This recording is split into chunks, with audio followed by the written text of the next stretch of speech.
Alright guys, good afternoon and welcome to another technical analysis update. Apologies for being a late one tonight rather than the morning session. I had to do it in the afternoon. I had to take some time away from the charts and the computer, so I do apologize for the late update. However, this should set you right coming into the weekend, into the beginning of next week, where I will do another TA update. So it's just coming up to 5:45 here in the UK, and today is the 1st of July 2022. So as usual, let me just do the normal checks, make sure that everything's working fine. The sound seems to be working and the video seems to be working as well. So we're all good to go. So let's just crack on. So as usual, we start here with the cryptocurrency heat map. You can see that the great majority of it is in the green yet again, despite the short squeeze that we saw yesterday. We see that the great majority of it is, in the red, not in the green, despite the squeeze. And there's a few exceptions. There's a few here at 5 and 7%, and but nothing really super exciting or anything like that. So that's the cryptocurrency heat map here on TradingView. And then on the stock heat map, it's a mixed bag, but the great majority of it is either gray, which is basically neutral, under 1%, or kind of green, right? So, but it's pretty much a mixed bag, and it depends on which sector you're looking at. So nothing really much to say in that aspect, but with the heat map, it's just a mixed bag apart from crypto. Crypto is obviously looking very much in the red. So with that, we can move on to the charts. I was going to look at the calendar for next week. I did do that, and next week there's not really much going on. Although there is kind of the job openings and the unemployment rate and non-farm employment change, and it is highlighted in red, so it could cause volatility leading into Friday. The non-farm employment change as well. There's the FOMC meeting minutes, but again, those are just the minutes of the meeting that's already happened, so I don't think that that's going to cause extreme volatility by any sort. So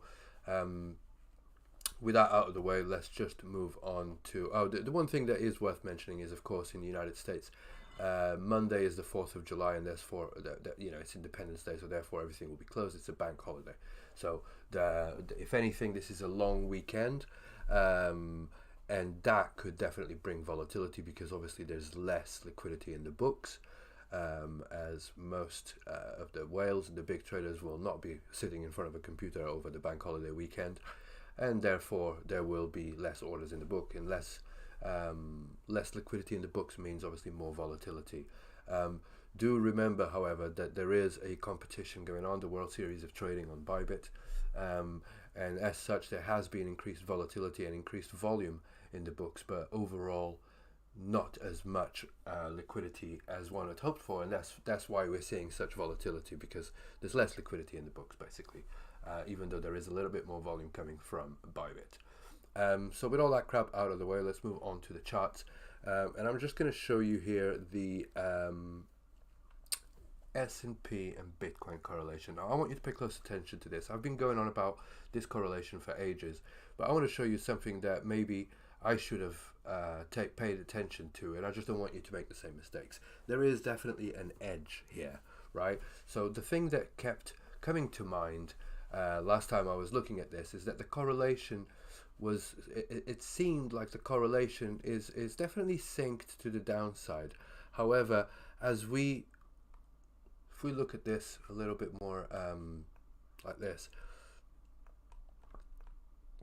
right? So there's correlation to the downside, which the chart shows that here, right? So let me just try and line this up almost perfect so that you guys can see, right? So you can see that the correlation is there, right? So when the S&P goes down, Bitcoin, and this is a key thing, a few hours later or a few minutes later will also go down, right? So for example, here on this dump, it was at 5 p.m. and Bitcoin dumped around about 1 p.m. the next day, right? So that's part of the edge that I'm talking about, right? But what we did pay attention to, what I was trying to sort of point out to you guys, is that we were seeing basically a rally on the S&P whilst Bitcoin was just going sideways. Bitcoin is obviously the orange line, and as you can see here, the orange line is still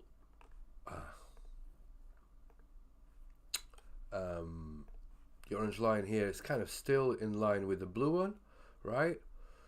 And we're still very much up until the 22nd of June, we're kind of still very much correlated. But then here the S&P starts pumping, right? And you can see Bitcoin just going sideways, not really pumping at all. However, when it comes to dumping, when the S&P dumped, then Bitcoin dumped as well. Okay, and in this time it kind of led, so Bitcoin actually kind of dumped more or less at the same time, but almost a little bit before. Okay, so the dump started a few hours before. Okay, but it's important that you notice something here. Now you can see here that basically we're going down on the S&P significantly, right? And then suddenly there's a jolt up, and that jolt up basically started at round about 2 p.m. yesterday, right? Now Bitcoin carried on going down until 11 p.m., maybe midnight. So that's from 2 p.m. to, it's nearly 10 hours later. So you see a short squeeze on the S&P, and then you see the short squeeze on Bitcoin. Now, this is really kind of like stupid, because I should have known this, because obviously, you know, we're already seeing that, for example, here, the S&P is leading, right? So this a few hours before Bitcoin actually dumped and had this massive dump here as well. So, you know, why wasn't I paying attention to this? Well, it doesn't matter why. The truth is that I did not pay attention to it, and I'm just trying to sort of illustrate it to you guys so that you guys can pay attention to the S&P and to this chart, and just make sure that if there's any violent moves happening on the S&P, that you're almost guaranteed that you will see that as well on the Bitcoin chart, especially if it's up to the downside, right? Because as you can see here, it's pretty damn accurate. Of course, it's not accurate when it's going up, because like I said, the S&P pumped and Bitcoin just went sideways. So that short squeeze, I mean, even if I was looking at that, I could have kind of ignored it a little bit, because I would have thought like, maybe we're not correlated to the upside, we're still going down. So I would have been kind of distracted. But look how it's kind of falling into tandem again just a few hours later. So this is important to pay attention going forward. You can see here that the S&P is starting to print higher prices again, right? And you see Bitcoin is still printing lower highs, but who knows, right? This could do this next because of what's happening here, right? So in a few hours or whatever. So just pay attention to the S&P and just keep an eye on that. I thought it was just worth showing you this so that you don't get caught out in a short squeeze like I did last night, for example. Okay, so anyway, moving on to the S&P chart, and I'm going to do this a little bit quick today. Excuse me. You can see that really not much has changed on the weekly chart. I'm going to put some of these horizontal lines there. Oh no, it's not this one. I don't know what's happened to my lines there. Not to worry. Okay, so I can just put some new lines in. It's not a problem. Right, so let's have a look at the 3-day chart, for example.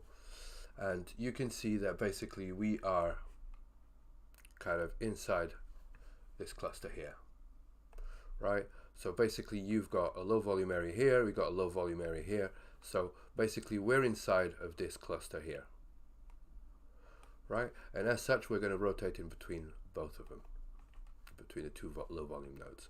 I do have a little red, you can see here, I've got a little red dotted line here, which is basically, really, it should be up here, right? But the ceiling is dropped significantly, and now we're kind of being pushed down by that ledge. This is now resistance here. And if you notice, that is actually the value area low of 2021, sorry, right? So that's basically what's holding the price down right now. The next level of support, as we are rotating inside of here, right? We're rotating inside of this cluster here. So the next level of support will naturally be that edge there, okay? That's the low volume node that I was telling you about, right? So with that in mind, you can almost guarantee that 3,600 points is going to be support, right? If you notice, this is just by looking at the volume. If you notice here, you've got the -2 standard deviation of the 2021 VWAP close, which is right here, right? And if you notice here as well, I've got the 2020 VWAP with a value area high and the value area low, and that value area high is printed right across there, which has perfect confluence, and it finished. So the value area high finished perfectly in line with the -2 standard deviation of the 2021 VWAP. Okay, so that's a significant level, and on top of that, you've already got a low volume area here where price is kind of like, you know, participants are not willing to trade at that price. Okay, volume, you know, price tends to travel very quickly through there. You can see that here we've got front run, so we might not see that level again. We are currently, we squeezed up, we came straight back down. That was a rejection at first, right? But you can see now, this was a few days ago, you can see now that we're kind of just like a spinning top there. We're kind of deciding where we're going to go. Are we going to test this resistance again, or are we going to carry on going down and test the edge, the lower edges, if you like, of this volume cluster? Okay, if we do go down here, like I said, 3,600 points should be your level of support. Okay, and resistance will either be this big high volume node here, right, which is the point of control of this range, or it will be around about 4,000 points, which is where that low volume node is. Okay, so just for reference, that point of control is around about 3,921 points. All right, so with that out of the way, that's the higher time frame kind of scenario. If we look here at the 4-hour chart, you can see that not only, actually, let's just move on to the daily first. You can see that the quarterly VWAP has reset. As you can imagine, we're just entered the second quarter because it is the 1st of July. So this is partially why we saw, and I'll show you that in a second, on Bitcoin, we saw such a big short squeeze, but I will show you that in just a second. But so yeah, so the quarterly VWAP has reset. We're basically right below the quarterly VWAP currently, right? But if you notice here on the 4-hour chart, we are currently above the monthly VWAP, and that's the first time for quite some time, right? So the last time that we were above the monthly VWAP, I mean, we did here, we attempted on that VWAP reset, we tried to get above it, and then we lost it still. So this doesn't mean we're going to pump here, right? Because it can do exactly the same as what we did here. But you can see deviation above the monthly VWAP, straight back down again, right? Deviation above, straight back down again. So, you know, there are deviations to be had, but this is definitely a runabout resistance. But the last time that we were convincingly above the monthly VWAP is when we were still in an uptrend. Okay, just like you see here, and we lost it, we regained it, and then it started kind of ignoring it, and then we got below it. And once we got below it, that was it. That became resistance, and then we couldn't get back above it again. So just bear in mind that, of course, we're still in a bear trend, and even though we are currently above the monthly VWAP, it doesn't mean that we're, you know, it's gonna, it could do, but it doesn't look like a change in dynamic just yet. Okay, so you can see here we got rejected. Okay, and even here when we got above the monthly VWAP, as soon as the VWAP reset, we started going all over the place with whipsaw, and eventually we got back under it, we retested it, and it boom, and it dumped, right? So you can see that the reaction here is really significant. As soon as we lose it and then go and retest it, it's confirmed as resistance, then the great majority of traders will sell into that. And of course, then we even struggled just to get down inside the value area low of this monthly VWAP. So at the moment, it does look like we are at support, and we are just above that monthly VWAP. So we could see a little rally, right? We could see a little squeeze, and the key level is still, you know, here on the 4-hour chart, you can see that it's a little bit more granular. We've got a level of resistance here around about 3,850, and if we break above that, then the next serious resistance is, like I said, around about here, 4,000 points. Okay, 4,000 points is also the value area high of the previous month and the month before that, more or less. Well, that's kind of a little bit too high, but you see around about 4,000 points is exactly at the value area high of the monthly there. So that's basically the short and the long of it for the S&P, right? So we could see, like I said, we could see a little change in dynamic here, especially if we are above the monthly VWAP, right? We are definitely, it looks like we're above the quarterly, And here on the smaller time frames, if we look, we are below the weekly, and we are also below the daily. So, you know, this could change obviously, because the daily resets every day, as you know, and this weekly will reset on Monday. So this changes all the time, but the monthly and the quarterly are a little bit more important. Okay, the important thing that I want you to notice here on the smaller time frames is that this is the previous week VWAP here, right? This was the VWAP close, and it's been acting as support for quite some time now. So around about 3,760 points, it's been acting as support consistently. Okay, we are trying to get inside this value area low of the weekly VWAP, and we have attempted this quite a few times now, like here on that squeeze, and we keep getting rejected. Okay, so make of that what you will, but it does look like we're not going to have an easy time staying inside of this. Of course, this will reset. This will be the value area high, this will be the VWAP close, and this will be the value area low at some point, so on Monday or Sunday night at midnight, and then that value area low will be more or less in line with the previous week's VWAP. So that'll be yet again another very important point, inflection point, which if we are below, it's going to be strong resistance. If we are above, it's going to be support.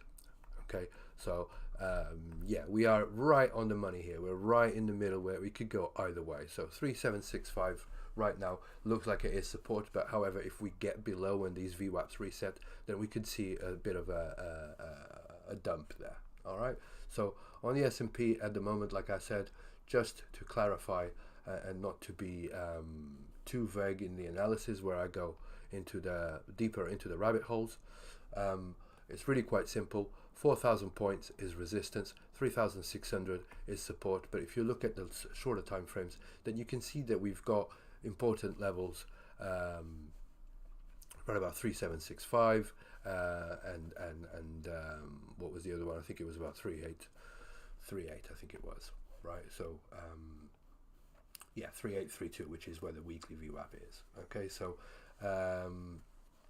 yeah, that's the shorter time frames. We've got the longer time frames. That's it for the S&P.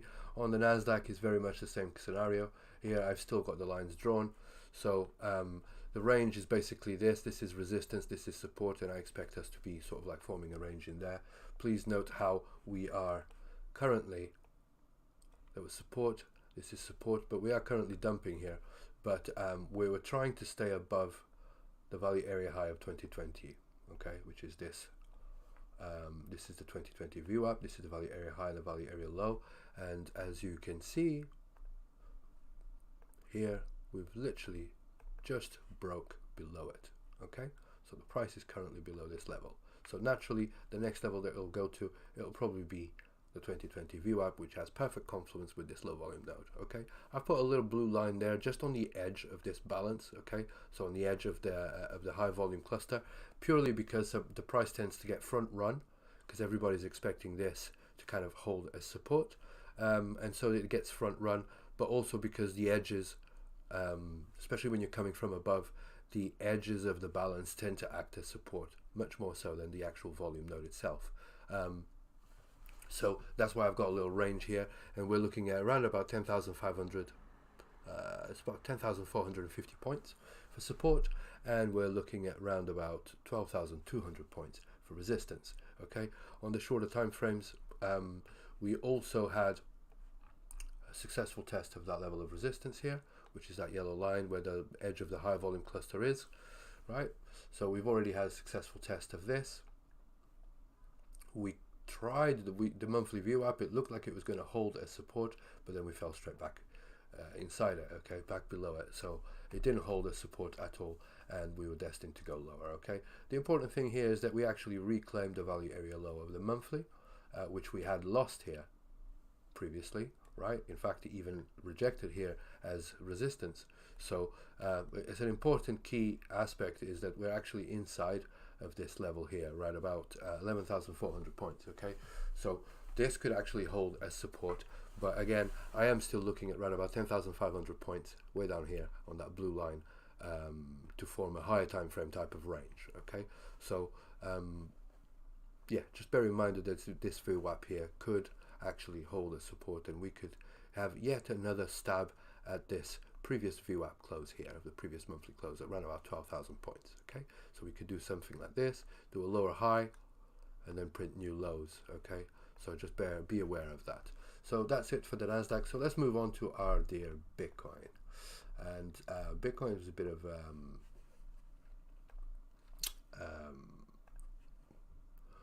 naughty asset yesterday. Okay, I got caught out on that short squeeze.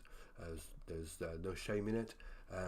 If there's one thing that I've learnt from these years of trading, and from one of the great traders that I look up to and try and learn as much as possible from, which I'm referring to Tom Dante, or Trader Dante as most people know him, and the one thing that he does say is, the one thing that is certain and absolute in trading, nothing is absolute, right? Nothing is guaranteed.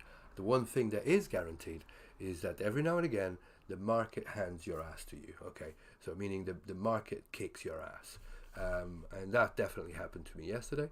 And it's a regular thing. It happens every now and again, and this is why we have to manage risk at all times. Mine was admittedly very poorly managed, just because I wasn't even looking at the charts. I had some alerts go off, and by the time I looked at it, I thought, oh, it's going to pump. It was right about here. Where was it? It was about 11 o'clock at night, something like that. I had some alerts that had set off. Let me just show you here, actually, the anatomy of the short squeeze. Right, so I was in a short, no, I wasn't even in a trade anymore, but I had some alerts set up, because basically I wanted to get this VWAP close here triggered. Right, so there's a VWAP close that was kind of untapped here, and it was very close to the area that I wanted to long. So it was about 18,800. That's the level that we'd been looking at and talking about in the group. And usually I've got great confluence with Boas, and Boas had highlighted this, highlighted this as well, 18,700. Pay attention to that and all that. So I had a alert set up. I think it was for 18,750, and of course that triggered right about here, or 18,800 or something like that. When it triggered, by the time I got to the computer, I thought, oh, I'll get up and make a coffee and come up. And then I saw this pump like this, and I thought, there's no way that this is just gonna sort of pump here, right, straight away. So at first I got in long, and then I thought, what am I doing longing in a downtrend? What the fuck am I doing? So I ended up switching that, and of course this on the 10 minutes, on the 5 minute chart, you can't see here on the 30 minutes, so I'm going to put it on the 5 minutes just for the anatomy of the short squeeze. And I knew that something like this was going to happen, because even the day before when we had our meeting, we had a Zoom call, and I was even screen recording because I was hoping to capture this on camera, right, a little reversal or a short squeeze.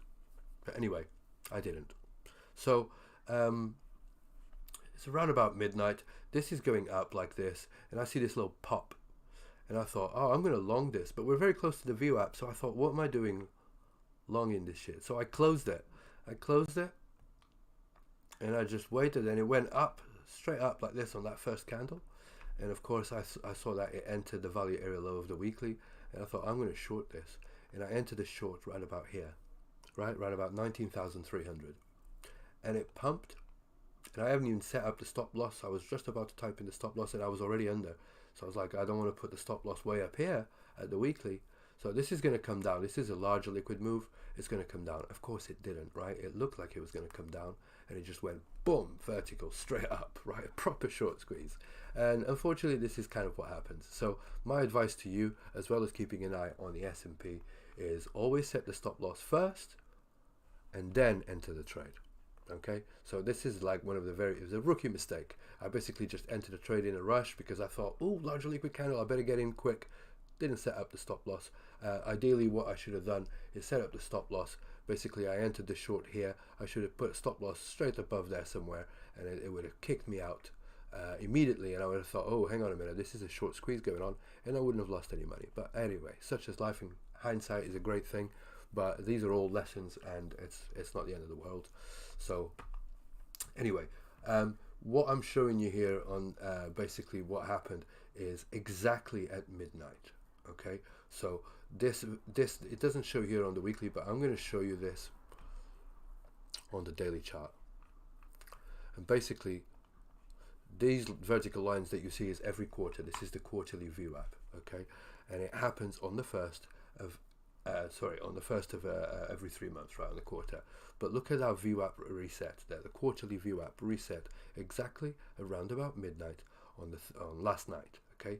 As that resets, it triggers loads of algorithms, and all the algos go crazy, and that's why we saw a short squeeze. Of course, we saw exactly the same thing on the S&P a few hours earlier, because obviously with regular trading hours or whatever, there's a time difference as well with the S&P in the United States. So I should have known better, but of course the quarterly VWAP here resets, it triggers all the algorithms, and it's the perfect time for a short squeeze because there's low volume in the market, right? There's more it's inherent for more volatility because there's less liquidity in the market in the middle of the night.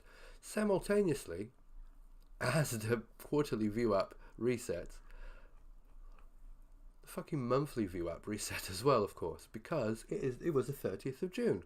So even though it's showing you here that it reset at round about 9 o'clock at night, the actual time of the reset is around about midnight, because we're looking at a 4-hour chart, right? So if I look at this as a 1 hour, you can see that the VWAP happened here. It shows exactly at midnight, right? So exactly at midnight on English time, it reset here. And of course, when it resets, first of all, it pushed the price down actually, but by then the quarterly VWAP had reset as well already, okay. You can see here that actually the short squeeze happens just before, so maybe somebody was anticipating that and they placed a large market order. You can convince yourself that it's all of the conspiracies, there was somebody that manipulated the market, whatever you wanted, whatever you want to believe, right? But actually, if you look at the VWAP reset, when the VWAP resets here, it comes to the next candle on the next hour, that's already 1 o'clock. As you can see from the bottom of my screen, it says 1 a.m. right? The VWAP reset actually happens here, and if you look at that carefully, that's exactly where the blue candle is, right? And the reason for that is because Bitcoin, it's the great majority of the volume is actually traded by algorithms, believe it or not, and even the market makers are algorithms. So of course, when there's a huge reset on one of the main parameters that these algorithms use, then of course it's going to affect the price, okay? And I should have known. I've been here long enough. I should have really warned everybody about this. But again, my head was in a different space. I wasn't really thinking, and it was nighttime. So I do apologize for that. I feel that I'm partially responsible, especially as me and Boas are heading the competition. But such is life. So I really hope that you guys are okay and that you didn't lose too much money, or I know Chaz got liquidated. It's not his main account, luckily, so it wasn't a lot of money. Same for Jay. I also lost significant amount. So such is life, and I do apologize for that. I feel partially responsible and feel a bit shit, hence why I've been taking the day off the charts. But anyway, let's move on to the technical analysis update with that out of the way. I just wanted to show you the anatomy of the short squeeze. Now, looking at the weekly chart here, let's start with that, as it is the beginning of the month. You can see that basically this balance area here that I've got highlighted in purple, right, is essentially just one weekly candle, more or less. Okay, there's 2 or 3 there, right? So it's a little bit of a range, as you can see here, right? And the price is ranging somewhere between 19,500 and 17,900. So let's say 18,000 and 19,500. It's $1,500 range. It's not a lot, but that's basically what we've kind of been doing, right? And if you look at this on the weekly chart, you can see that actually this is a strong rejection from this level, and now it does look like this is just going to be a wick as well, okay? So it's key that we get above this level here, 19,500 to $20,000, and I'll show you that in the smaller time frames as well, okay? So $20,000 really needs to be taken, and we need to get above that if we are to break above, okay? And potentially test 25,000 and 28,500. However, if we get accepted back into this purple rectangle, if you will, the price starts falling down below where we are now and into the 18,000s and so on, right? And if we go lower, then it's almost certain that we will go and test the edge of this at around about 17,500, take those poor lows, and then maybe head lower, okay? And I'm looking at around about that $16,000 level here, and also the $14,000 level, okay? So in particularly, I'm actually looking I'm looking at this low volume node here. Okay, this one's already been kind of tested with that previous wick, right? With this wick here, right? But as we know, that's a poor low, so we're going to go lower, right? So if we go lower, we either bounce here around about 16,500, or we'll bounce on the next low volume node, which is around about $14,500, $15,000. Okay, so that's basically on the higher time frame. Of course, if we just rally up and go straight up from here, then the levels haven't really changed that much. What we're looking for really is, again, $25,000. It's got plenty of confluence in that area there, and there's also a low volume node right here, 25,000. Okay, so that's the next level of resistance. And then of course, if we break straight through that, then the next level of resistance will be round about 28,500, which is right on the edge of this massive volume cluster here. Okay, so that's it on the higher time frames. So let's have a look at the shorter time frames and look at this on the 4-hour chart. Now, things have changed slightly because of the VWAP reset, right, or the monthly VWAP reset. However, let's just ignore the VWAP for a second. Let me just take that off. We'll get onto that in just a minute. Okay, the reality is that we were inside a range and we've just broken below it, right? And I did say this to you guys as well on that group chat. The ones that know, right? We were looking at this level as a key level of support here, right? And when we break support, that level should turn to resistance. So what I'd said previously in the chat was, when we were preparing for the trading competition, I was saying that this level is going to be resistance until proven otherwise. However, if we break above it and hold it as support, and remember, I did say that it's much better not to chase the price, wait for the confirmation, right? And then go long. Well, the reason we wait for confirmation is exactly this, because on this short squeeze, we went straight through that level. And where did we stop? More or less at around about this point of control here, the range point of control. And then the price went straight back down because this is a large liquid candle, and it's illiquid in the sense where it was kind of just inefficient, right? It didn't do what this is efficient, right? Price is constantly testing the buyers and the sellers, constantly testing them. So this is kind of more or less efficient price action. This is highly inefficient, and of course, when this happens, the price tends to kind of like go straight back down again and retrace that, right? Which is why we see the BART chart all the time, right? Inverted BARTs and normal BARTs. Anyway, that's yet another thing that you should pay attention to, is those large liquid candles. But nevertheless, I got this digressed there. Basically, we pumped inside the range, but we did not hold that as support. And I did say in the group as well that this is going to be potentially the mother of all shorts setting up, right? When it first pumped, and I was looking at here as the mother of all shorts. Of course, we pumped a lot higher, we went to the point of control, and then this really is the mother of all shorts, okay? But it's a bit aggressive because technically we could still bounce here and it could go higher. So it's a bit of a bummer, but you could definitely take profit here and just get out. But anyway, we didn't do any of that, right? I was just kind of like a little bit like a rabbit in the headlights. I didn't take any of those trades and I didn't make any money on it. In fact, I lost. So what happened though here is that we did fall back below and we tested that, right? So let me just extend the range here so that you guys can see this better, right? So fell below, retested that, and then it dumped.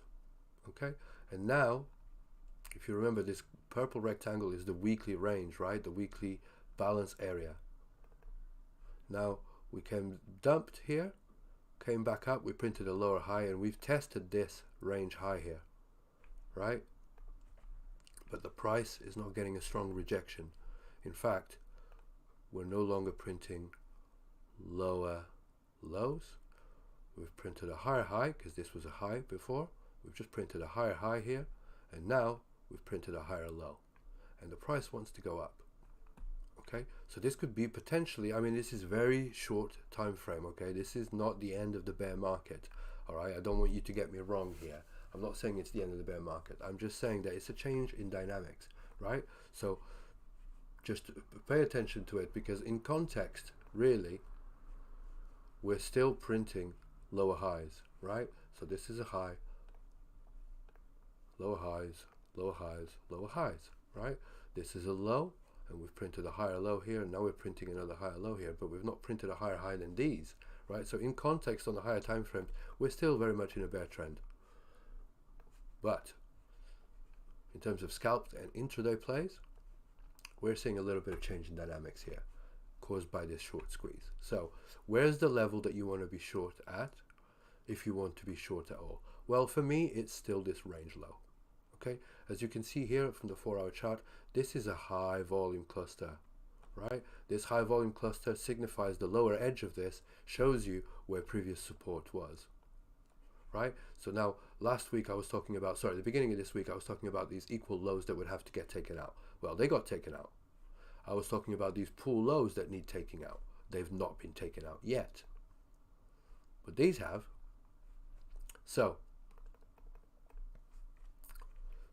could we see yet another attempt at the previous level of support, which should now be resistance, right? To continue lower? That's what will happen. If the price hits that resistance and starts curling over, that's the level you want to be short at, right here, right? Because the invalidation is very close, right? If you put a short position here, you can literally put your stop right there. Because if we're basically inside of that range again, that means that it's bullish, right? Especially if it accepts. So this is a huge trade, right? But you don't want to be short down here. You don't want to be taking a short down here, because your stop loss would have to be up here somewhere, right? So it just doesn't pay off. But this is a smart short here.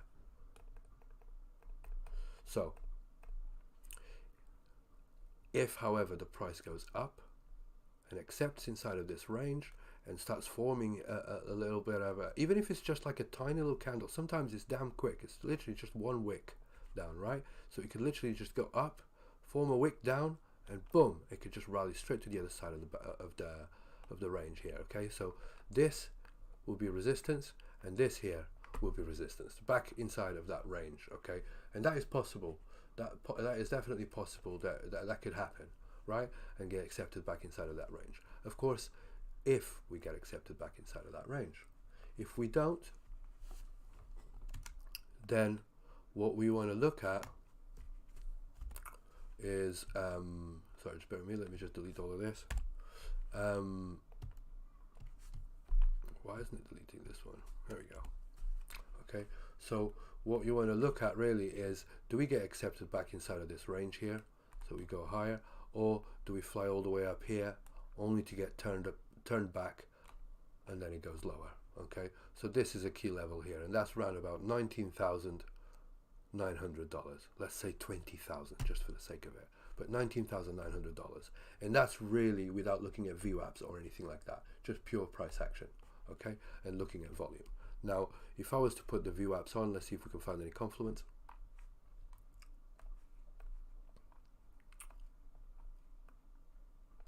So the VWAP, the monthly VWAP has reset. The previous month's value area low, right, as you can see, is this gray line here, and it's perfectly in line with that level, okay, with the range lows. All right, and you can see also that the developing month's VWAP, even though it's only 1 day old, okay, you can see that it's basically just forming resistance right now. So even if we get above the monthly VWAP, just please remember that we've got the previous month's value area low and the range low here around about this $19,900 level, 19,008, 19,009 as strong resistance. All right, in terms of support, okay, like I said, if we break above it, then this point of control and this range high is basically the next levels of resistance. Okay, and if we break above the range high, right, which is that would be massive, then the level is still right about 25k, which is basically 24,400 is the previous month's VWAP here, right, which we know is a low volume area at the top of the previous balance that we were looking over here, right? We were looking at 25,000 as this level here. Okay, so higher time frame key level, and also lower time frame. Okay, so 25,000 would be the next level of resistance. To the downside, however, if we do enter a short here and we get rejected at this level and accepted back inside of this purple line, well, like I said, the first target really is these pool lows. Okay, and then also I'd be looking for the 16k balance, which I haven't really spoken about on the 3-day chart, but let's have a look at this at the 3-day, and you can see it's a previous tiny little area here of consolidation, and you can see that we've got, it's basically in between two low volume nodes, and we've got somewhere between 15 and 17, we've got a little high volume cluster there that could definitely act as the next level of support, as you can see right here. Right, so if we were to clean out those poor lows and this came all the way down here, it could definitely cause a wick here, and on first tap that could possibly be support, even though looking at this here, it's already acted. You can see that wick there, we tested it and the price went straight back into this balance here.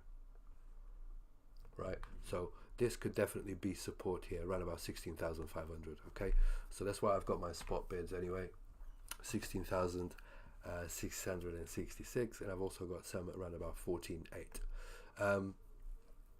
So yeah, so those are the next levels that I'm looking at if we do break indeed 17,500. So 16,500 and right about 15,000 or 14,800. Okay, that's the next levels of support if we are to get rejected at this range low. All right, so I hope that kind of like, I don't want to overcomplicate it too much. That's kind of all you need to know, but I'm going to go on to exo charts and show you a few more things, but that's basically all you need to know, right? So you've got some resistance levels.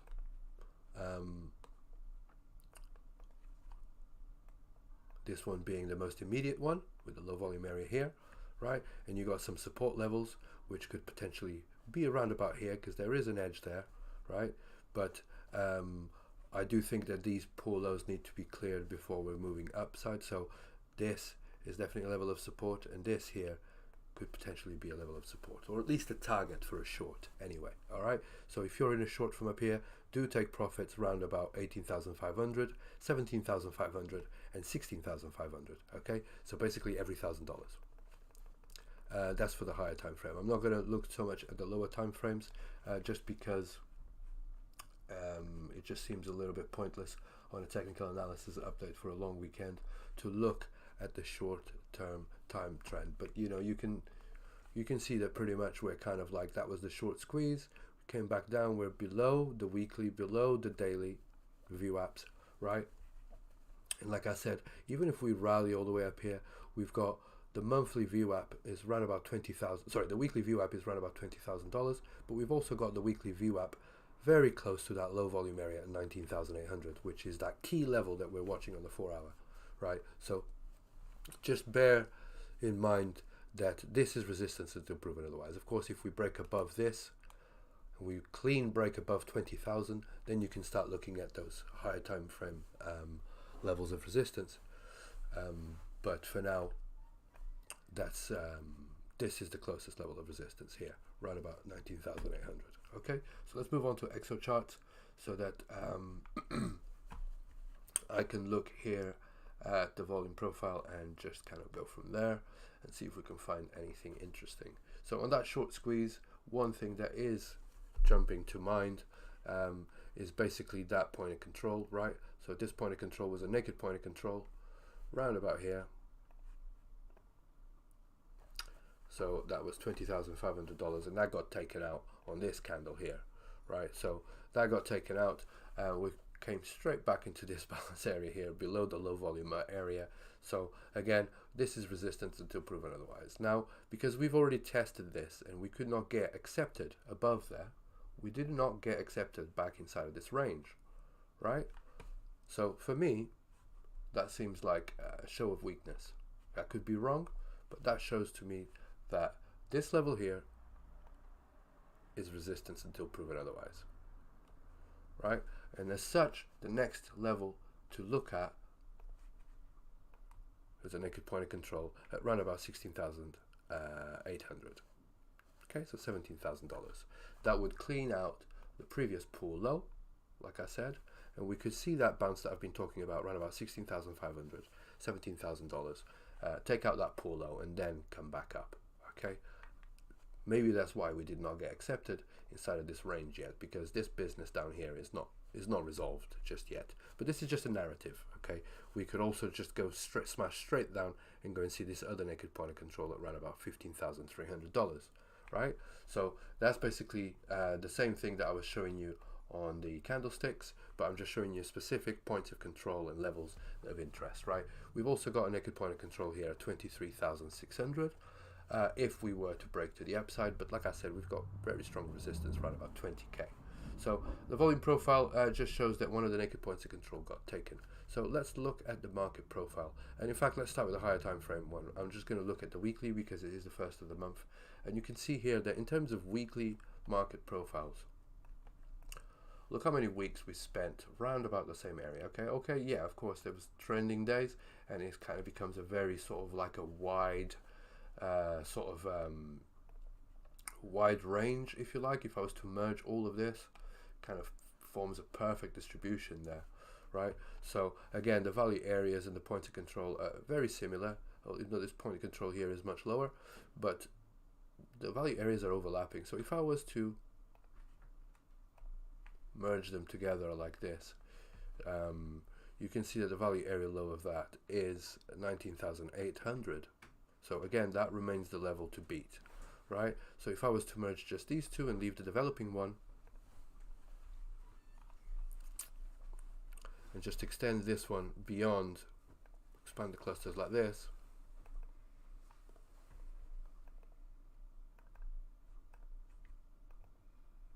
right? Look at how the price came away. It bounced a couple of times on this value area low. We lost that. We came back to test it. We took that previous week point of control. Couldn't even get to the value area high of this week's. Came straight back down, and now we're below the value area low. Okay, but the key level really is this level here, the value area low of the previous 2 weeks merged together, and that's sitting exactly at round about $19,800. So yet again, more confluence. Okay, so just keep in mind that that's a very strong level of resistance until proven otherwise. 20k, it's a big round number, so it's no surprise really. Moving on to the daily market profile, you can see that basically we've taken that VWAP close. That's a level that we were kind of like expecting it to be taken. There was also a naked value area low here. That got taken out now as well. Okay. Let me just remove that a second. And the only thing that we haven't cleared yet, like I said, is these pool lows, right? So this needs to be cleared around about 17,500. The short squeeze yesterday, let me just extend this way so that you can see, and this is basically what I really wanted to show you. This is the opening of the profile, the opening of the day. I mean, it's exactly at midnight, right? It didn't come lower, it didn't do a test drive or anything like that. It went vertical straight away. That's a VWAP reset. Okay, and that's basically what happened. And where did we stop? Well, very close to the value area high of this profile here, right? We took out this naked point of control that we had up here. It was a naked point of control and also a daily VWAP close that was naked, that hadn't been tapped, right? So with the cascading liquidations, obviously it went a little bit higher, but this is basically the target here, right about $20,700. Okay, once this was so illiquid that once we got up there, this is all just like a vacuum. There's no orders waiting there to be filled, right? There's nobody putting buy orders below here, and there's definitely no sell orders, because basically this massive candle just cleared the whole order book. So there's no sell orders, there's hardly any buy orders, so of course it's just going to come straight back down, mean reversal. And of course it did, and it bounced on this level here, which is very close to the previous day point of control, right? Now we formed a range, so now we've got a range high and a range low, and that's exactly where we are, right? So again, the range high of today's profile is round about $19,800. Okay, so that's the previous level of resistance that we were looking at on the 4-hour chart. Levels of support right now is around about $19,000, $18,972. These look like these are basically clean lows, right? We've got excess there, so there's no anomalies to fix here to the downside other than that poor low that we've got all the way down here, right? So it would be a very quick trip down there if we do indeed start losing these key levels. All right, but one thing that I did notice, the only anomaly we've got here is that naked value area low here at round about 18,700. Right, so levels to the upside have pretty much been cleared. There's hardly anything unless we start looking at round about here 23,700 and round about $24,000 to $25,000, which is basically 2 VWAP closes there in the naked point of control. Right, but I think now that this has been cleared to the upside, I think we're possibly coming to the downside and correct these anomalies here. I could be wrong, and again, the invalidation of my idea of going lower is if we break above $19,800. So I couldn't try to make it any simpler than that, but I hope it helps you stay on the right side of the trades. So with Bitcoin out of the way, we can move on to Ethereum USD. Now on the Ethereum scenario, we're still very much kind of within balance, right? So it's okay, just like this, and I'll put this on the 3-day chart again.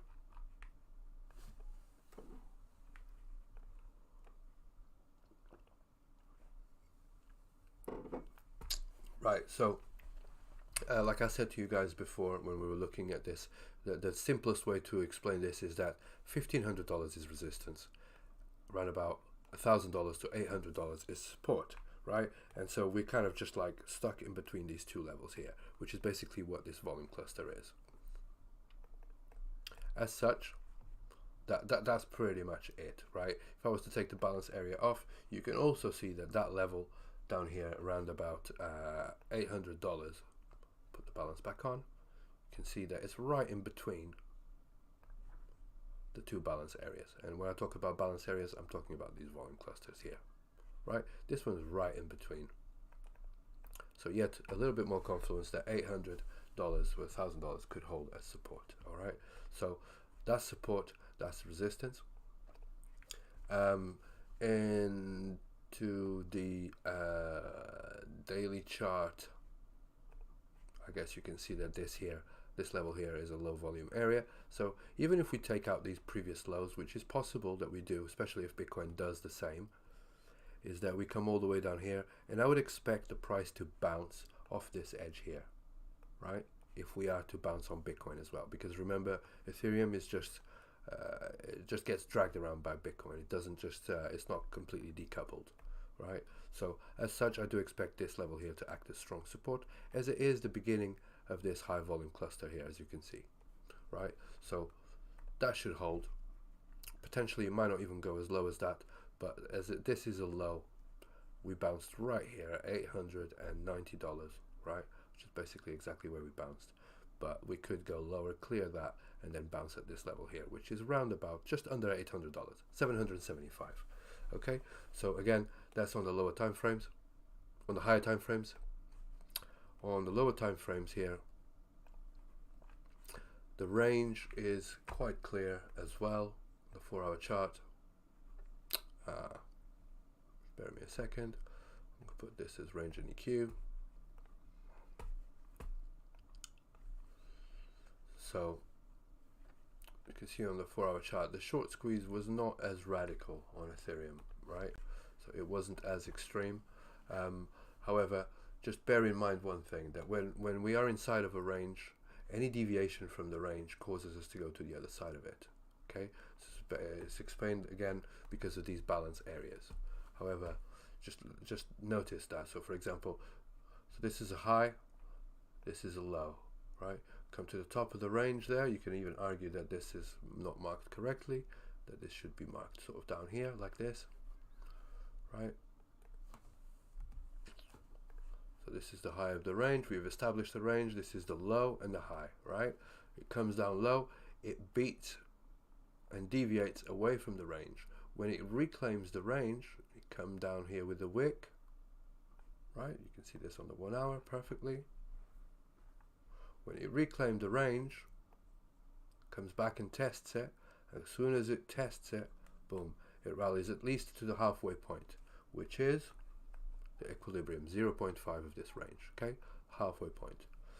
When it clears that, comes back down, we kind of like start accepting inside of this value area low of the monthly VWAP. As you can see that squiggly line there.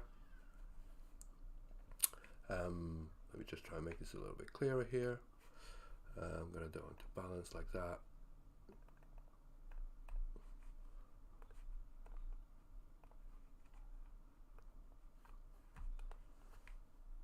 So when we deviate and re-enter the area, what happens is we go straight to the other side. Okay, here we deviated to the top of the range, we went straight to the other side. We touched one side, we go straight to the other. Right here we deviated on the top of the range. Where do we go to? Right here. And it does look like we've deviated from the low of the range, okay, ever so slightly, but it does look like it. So we could be well on our way to all the way to $1,260 at least.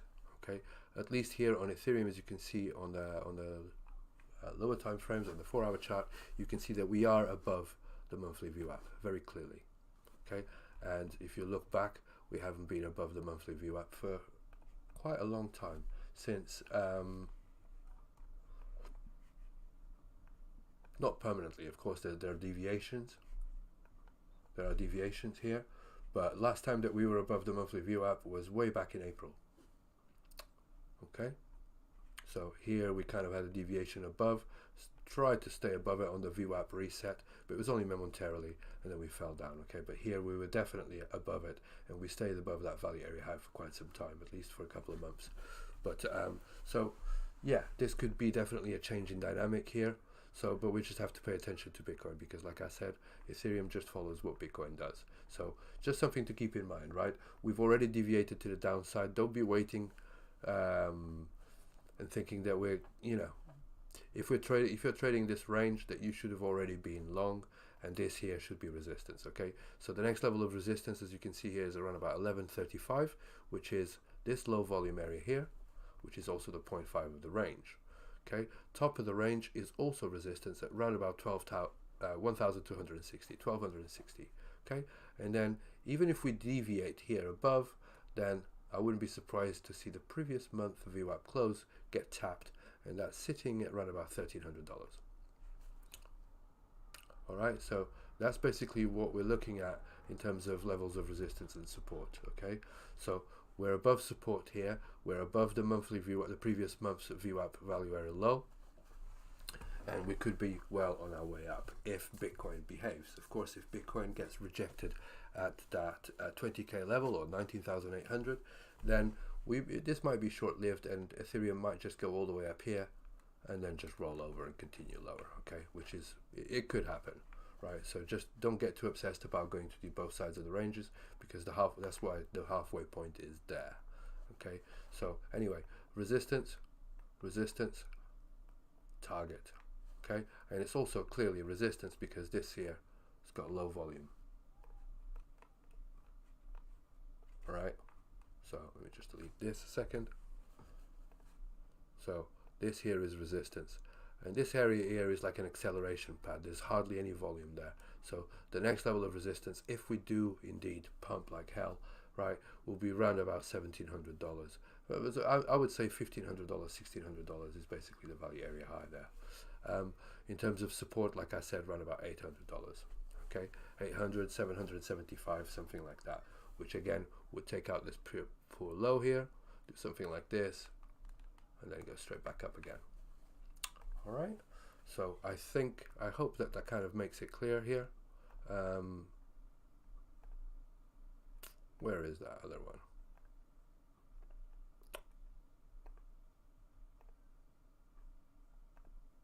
There we go. All right, so these are the balance areas that I showed you on a higher time frame. So like I said, if we do lose this range, even if we go all the way up here, then find that this is resistance, fall below the range, this is a short position here. If we fall below the range and retest it, and we'll be targeting this level here. Okay, then down here, if we get acceptance below, cannot get back above it again, and it starts curling over, that's yet another short, and we've got to go much lower, right? But we'll cross that bridge when we get to it. I don't think that's going to happen this weekend. Okay, low volatility, low liquidity in the books. I think, in fact, what we might see is a little bit of a relief bounce and go and maybe try these levels above here. Okay, maybe if Bitcoin can reclaim that range at 20k. So with that out of the way, that's Ethereum USD. On XO charts for Ethereum, let me just see if I find anything of interest here.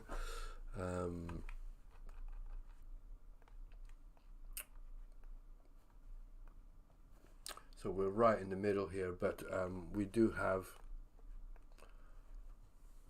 with yesterday's short squeeze, we've taken out the $1,100 level of naked points of control that were there. Okay, we didn't quite get the ones at $1,200, which is basically these naked points of control. We didn't take those, and we didn't clear out this poor high here, right, which is sitting at around about 1,150. We do have a poor low for today, which is also right next to a naked point of control, and that's sitting at around about $1,000, 1,026 to be precise. Okay, just this one here that I'm talking about. So $1,026 was the naked point of control. It would clear out the poor lows, and we've also got a naked point of control here at $960. So just bear that in mind when you're thinking about the lower prices. Okay, that $960 does not clear the poor lows, but you know, just something to keep in mind, right? Looking at around about $900, 876. But in terms of anomalies, that is it. The other anomalies to the upside are 1,182, and it goes all the way up to $1,250 until we get to the single prints way up here at around about $1,400. Okay, and that's going to be strong resistance moving forward. So that's Ethereum versus USD. So with that out of the way, let's move on to Ethereum versus BTC. And we start here with a 3-day chart. And you can see that we are still holding the 2021 VWAP close as significant level of support.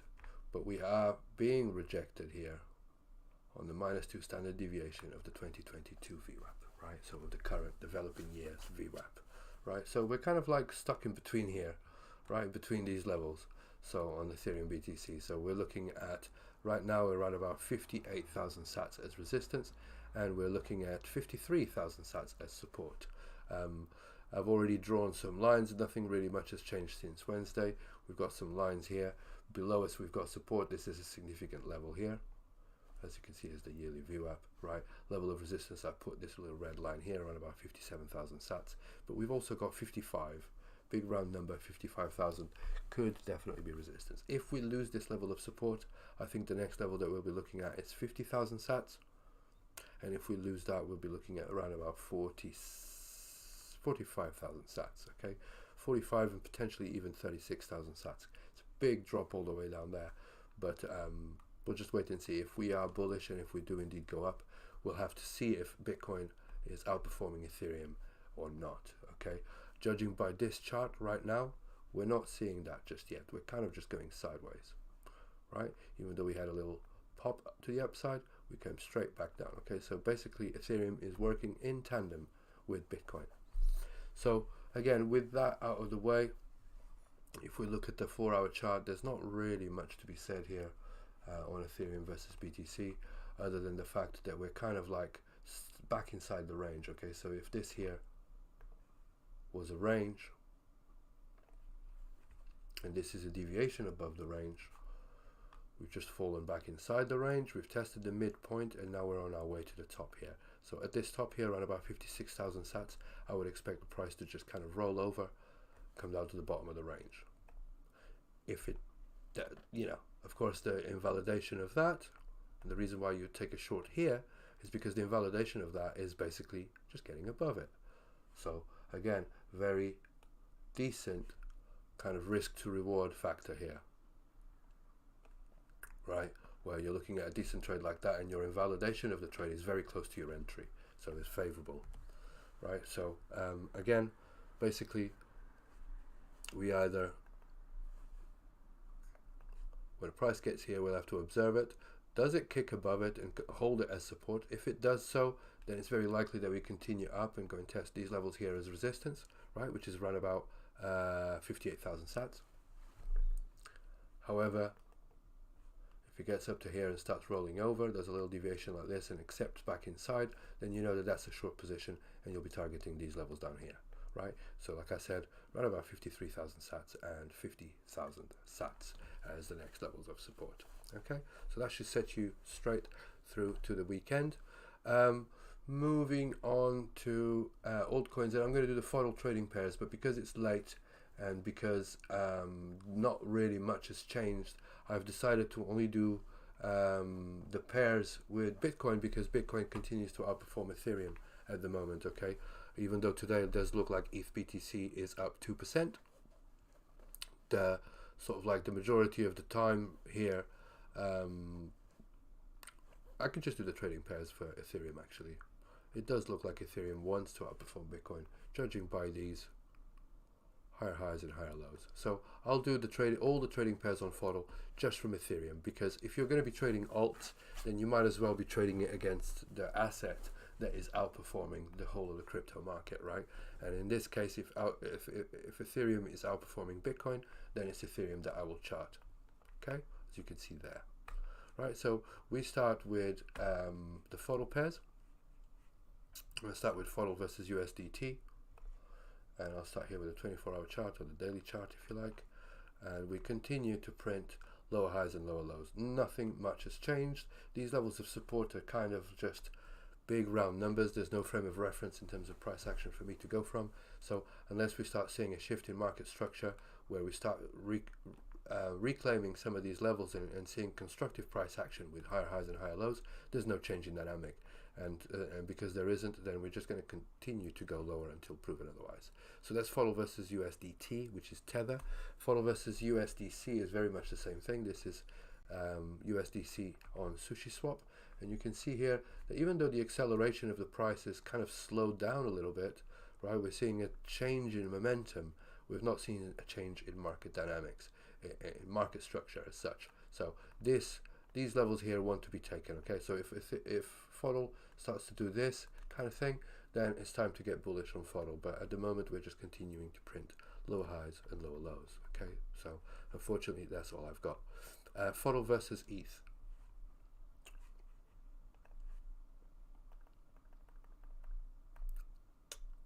I'm just going to do some of these brush marks. Right, very much the same scenario. FODL versus ETH. FODL continues to be outperformed by ETH, and we just continue to go lower and lower into the Genesis lowest price, okay, which is basically around about here, right? So at the moment, it does look like we've had a little bit of a pop here on the 4-hour chart. You can see very fractured, and it's not really significant. But there's not really a change in market structure. For me, a change in market structure is when we break above a previous high, right? So if it was to pop around about here and hold this level here as support and continue higher, then I start paying attention. But for now, none of that has happened yet. So I will make sure to let you know when it does happen. But for now, it just looks like we're printing lower highs and lower lows, okay? So therefore, we will continue to do so until proven otherwise. Moving on to BNB USD. So this is Binance Coin. Binance Coin still very much within the range, okay? So like I highlighted this as a previous level of support here, okay? We tapped it here as well. Held as support. It's held as support yet again. I don't know how much longer it will hold it as support, but if it doesn't, this here will be the next level of support, which is around about $130. So do pay attention to BNB, because $207 will not hold forever.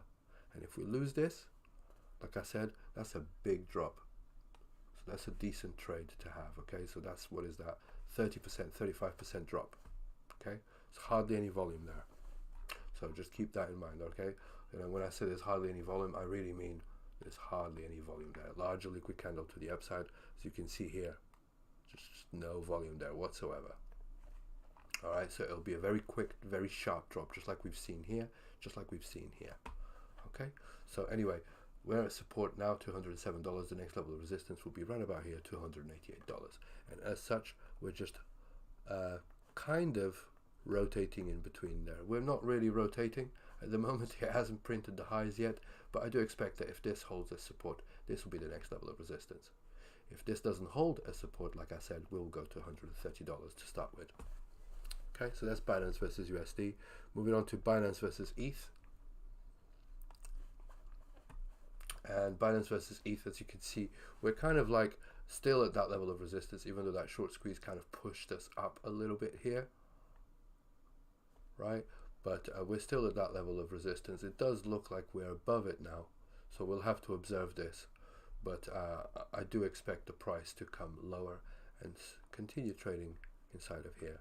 There is, again, no frame of reference other than this level here and this level here as potential levels of next level of resistance, right about here.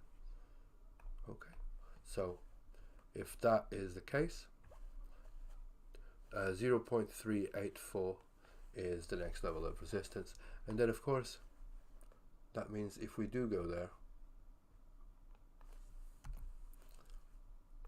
then we'll be trading this range here, right? But for now, we're kind of stuck in this one here, right? So next level of support is 0.1619. Okay, just have a look at the Binance BTC, just because we were looking at this at these levels here to see if we'd rotate, and that's basically where we are. We're inside of this range. Okay, this is the range high, this is the range low, and I'm just going to delete some of these brush marks so that you guys know exactly what we're talking about here.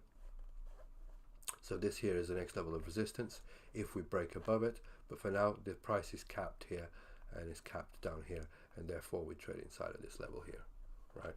So so that's Binance. Let's have a look at AV versus USD.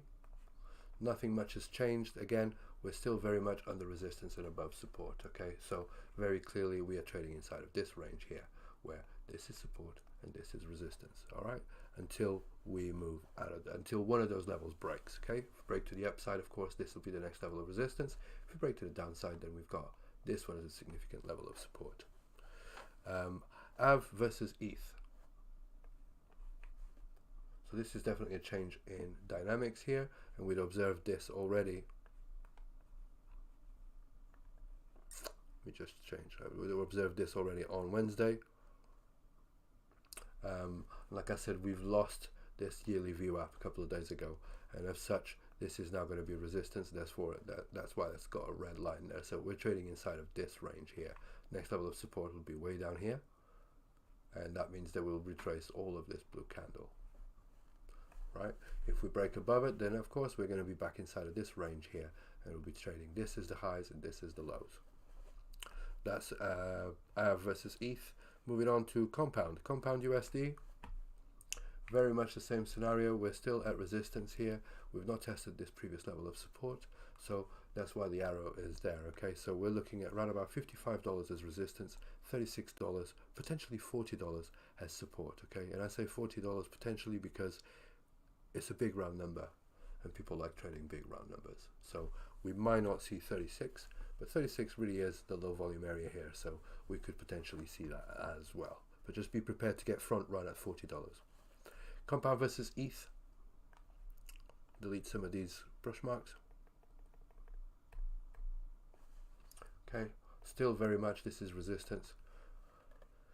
This here is support, and therefore we're looking at this as a trading range. If we break above that, this will be the next level of resistance, or this one. Okay, but as you can see, this slightly blue line here, this is the value area high of the current VWAP. Okay, just as this is the value area low, right? The lowest standard deviation. So at the moment, this is very strong resistance, and this here should be strong support as we are above the yearly VWAP, which is a higher time frame level. So therefore I expect price to just rotate between these two levels here. That's Compound versus ETH. Moving on to BAT USD. Still battling with that level of resistance. Okay, it has been hit so many times I wouldn't be surprised to see this break above. Please do note that we've got the value area low of the developing years VWAP adding confluence here to this level of resistance. Okay, and this is basically acceptance inside a big volume cluster. So it's resistance until proven otherwise. Therefore, This is the red line, this is resistance, and this here is support, and we're rotating inside of that until we break to either side. Okay, if we break to the upside, we're looking at this level here as potential level of resistance. In fact, I'm going to adjust that one just because I've just spotted this. As you can see here, support, we broke below it, we've not tested that as resistance, and as there's an edge of a cluster there formed by those previous price action there. So I think this here is the next level of resistance if we do break to the upside. Okay, so that's around about 56 cents. If we break to the downside from here and lose that level of support, then I'm looking at 25 cents as the next level of support, which is this level down here, and ultimately this one down here, around about 16 cents. BAT versus ETH.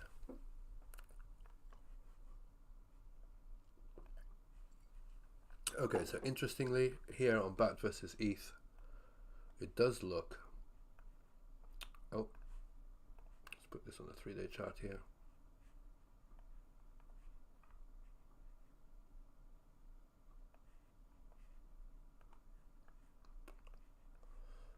Okay, so this is a big order block that's been acting as resistance for quite some time. Okay, at the moment it does look like we've poked above this little line, and it does look like we're reclaiming that level of resistance. If we do break above that, then you can see there's tapering volume. There's hardly any volume there, right? This will accelerate price, so therefore the next range will be this one here, in my personal opinion. Okay, it might even go a little bit higher. I'm going to put this here, right? Reason for that, as you can see here, is the value area high, the previous month's VWAP. Okay, up to 2021 VWAP. That's the value area low down there, right? So this would be the next range. As you can see here, we've just tapped above it right now. Okay, but again, this could just be a deviation. If we form back inside again, guess what? We're still going to be rotating inside of here, right? So just make sure to keep that in mind. Right, so we either range here, or we stay where we are by basically just holding this range here. Right, that's basically where we are right now. So that's BAT versus ETH. Moving on to Link USD. Link, it just does look like we've just lost that level of support. So, and we also, this is a big telltale sign here, we've just got rejected of that value area low there. So let me just delete this blue line just to make this a little bit clearer. As you can see that there, right, got rejected there. This previous level of support eventually will break, right, and we're not completely broken just yet, but it does look like it's wants to go down. All right, so if we do go down, then we're no longer trading in this range here. We'll be trading in this range here. It depends of how much momentum it has. If it goes really hard, then it could go all the way down to I'm looking at $5, $4, $3.60, $2.50, and so on. Okay, but we'll just have to go level to level, and if we do break down, this previous level of support is now going to be strong resistance. So we'll just have to wait and see. Okay, I expect $5 here to hold as strong support. That's why I'm saying that this here should be decent support, and then this here will be decent resistance going up. Okay, Link versus ETH. Very much within the range yet, still, I mean, so this here is support, this here is resistance. We've not tested that value area high for quite some time yet, so I do expect this to be resistance and this level to be support until proven otherwise. Holding that line of support where the low volume node is, just below it, as you can see there, is the yearly VWAP as well. Okay, so another high time frame indicator that should support a further move to the upside. Finally, Uni versus USD. So let's just delete some of these levels here, just because it's a little bit messy. Right, so we're very much still ranging. This level here is being resistance, and this level here is being support, right? So we're trading in this range. If we break to the upside, this level here is going to be very strong resistance. As you can see, there's a yearly VWAP and also a low volume node there, edge of a high volume cluster. If we break below this level of support, then of course this here, potentially this one here, will be your next level of support. So I'm looking at around about $3. Okay, at the moment it does look like that $3 level got front run here at $3.50. But if it goes lower than $3.50, then $3 is a big round number. So I do expect that to hold as support as well. But for now, we're just kind of ranging inside of here until we break to either side. Hence why we've got a big volume cluster there. And so finally onto Uni versus ETH. Excuse me. So again, very much the same scenario. This is resistance until proven otherwise. This here is support until proven otherwise, and therefore we've got a range formed there. Okay, so again, the range is this here.